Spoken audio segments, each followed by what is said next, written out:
visit this place that I go back to the bench where it actually started with the garage and everything.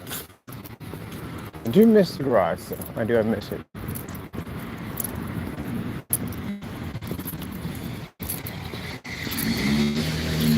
So I'm down in this part, taking care of some business. I still have people I come down here and see from time to time because I did make friends on this end.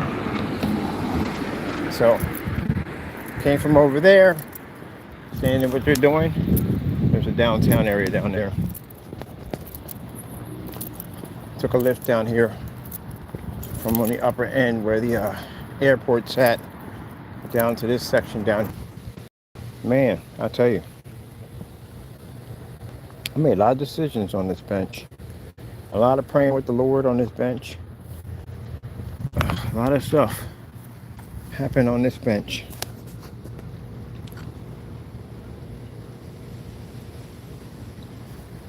Nice and peaceful out here.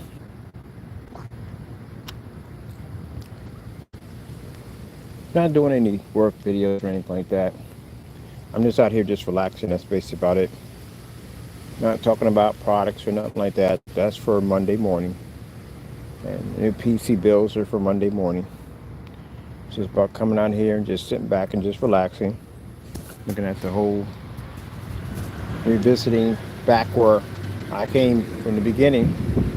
Well, not from the beginning, but I don't count the apartment as a livable place or anything of a memory because I did video demonstrations there and I did bless us while we were there, but still I just don't like to think about the apartment. It wasn't a good experience for me at all in any way whatsoever. It was an awful experience. And I should have listened to God when he told me not to move there, and I didn't listen. I went anyway. But at least I got blessings out of it, so that's good. But it feels nice to be back here. And yep, it's different. It's autumn, leaves are out.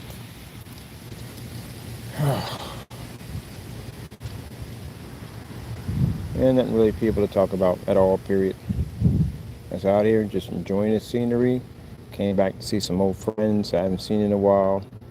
And then I'm pretty much probably going to go up on the other end over there where the apartments are at because I do have some friends over there. I go see from time to time, see what they're doing. And just down here getting a few things done so I can head back over to the office. So I gotta take a walk to the airport. I haven't been to the Allentown airport yet since I've been up here. I gotta take the chance to go walk to the airport. I have not been up there yet.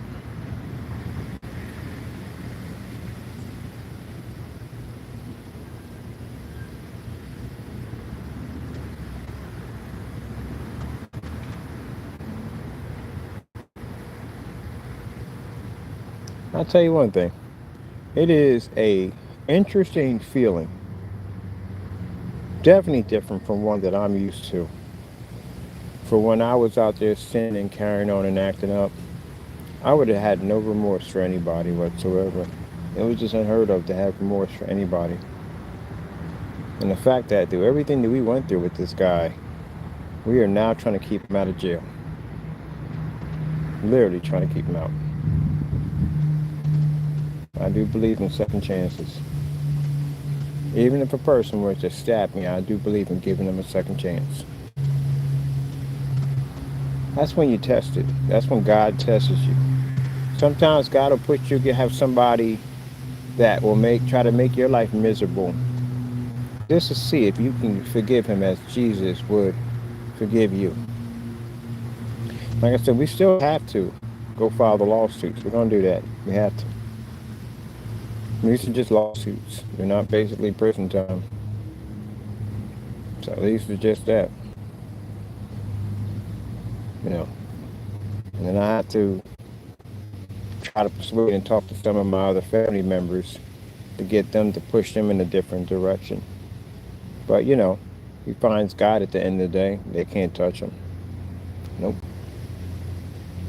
They can't touch him one bit.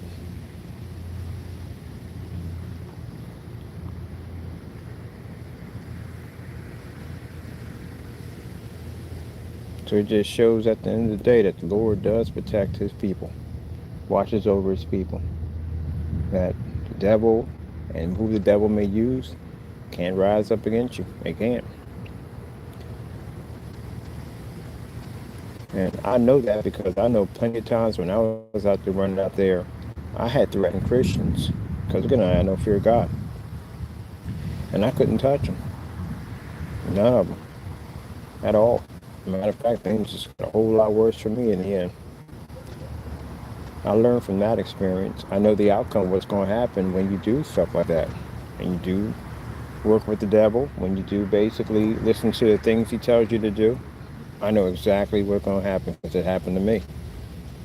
And you get people up there to sit up there and they'll laugh at what you're saying. And you look at them like, okay, you'll see it. You'll definitely see it. Yep. You know, once people look at that and the devil will get in your head and say, oh, don't back down because it's a sign of weakness. Yeah, he'll tell you that. Because he want you to do something crazier than that. He knows darn well you can't harm God's people. He knows that from the door you're not going to be able to harm them. But he needs to get you in that state of mind to do something really reckless so he can get you. And that's where you got to watch out right there. He already knows. Everything he's telling you, he already knows he can't touch God's people. But he knows that he can get you in some really bad trouble that you can't get out of so he can get his hands on you. And that's what the game is played all the time. You know, people think that, and he whispers in your ear, oh, you're weak. You know what I mean? You got to go out and prove yourself. You got to do this. You got to do that. He already knows you can't touch that other person. He knows it.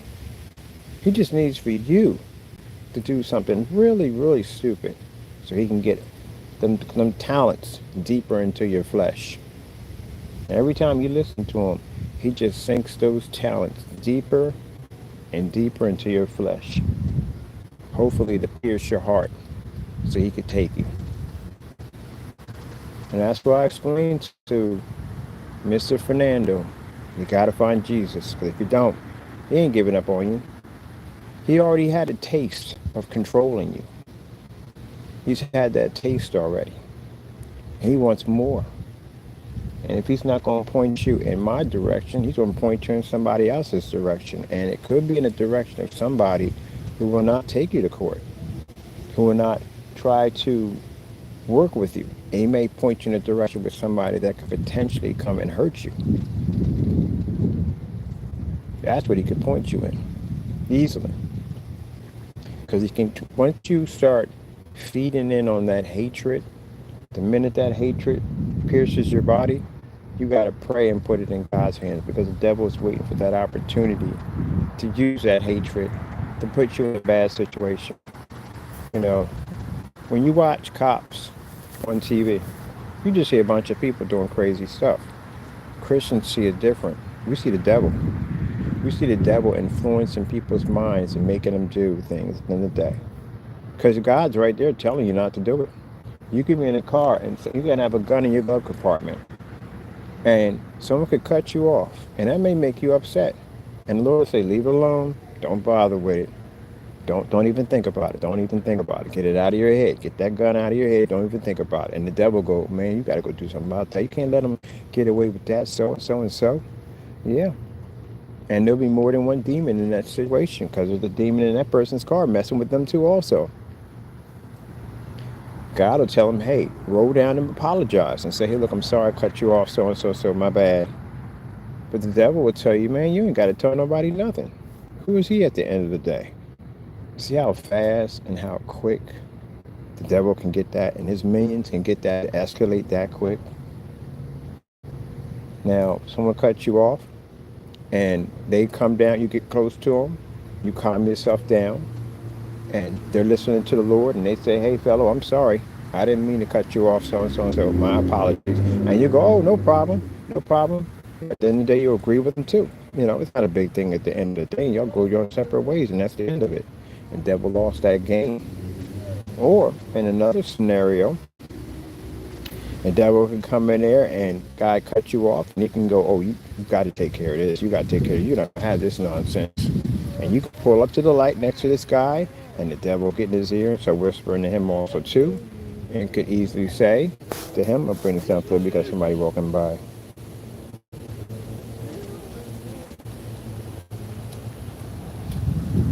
There we go. I don't like to record anybody walking by. And the devil can get in that driver's ear and say, look, you ain't gonna tolerate that nonsense. And he start yelling at you, and you start yelling at him back and forth, and now you got words exchanging. And the minute whoever gets out, guess what they're gonna do? They're gonna pull that firearm. And now either you got one person dead, and one person going to jail, or one person wounded, and somebody's going to jail. And that fast, them demons are sitting up there watching that whole thing go down and go, look how fast I collected them. Bragging. They're over there bragging about how they got you to ignore God and to do that at the end of the day. They're even in the hospital room. When you're sitting there and your life is being taken, they're in there. Because they know darn well you're not saved. They know darn well you don't have the mark. A Christian in the hospital, I look at it this way, has this cross that glows on his forehead. That's how I see it. He has a mark. And those don't have them. So when them demons are walking in that hospital, in and out of there, because they're in there too, looking to collect, they're seeing the ones that have crosses, they bypass them. They can't touch them. That doesn't belong to them. That belongs to God. And they're looking at the ones who don't have crosses. And they're sitting there waiting for their time, for that person to pass, so they can take what belongs to them. You get that thought. It's not self-conscious. People call it subconscious. No, it's the Lord talking to you, telling you, do not do this. Stay away from that. Do not have a conversation with this individual. Keep your distance. And then the devil will pump you up and make you believe that, oh, you're a weak guy. At the end of the day, you got to do what you got to do. If I can count on my fingers and toes on how many people that I've literally had a conversation in the prison system about how they would have done it a different way if they had a second chance. Too many times to count.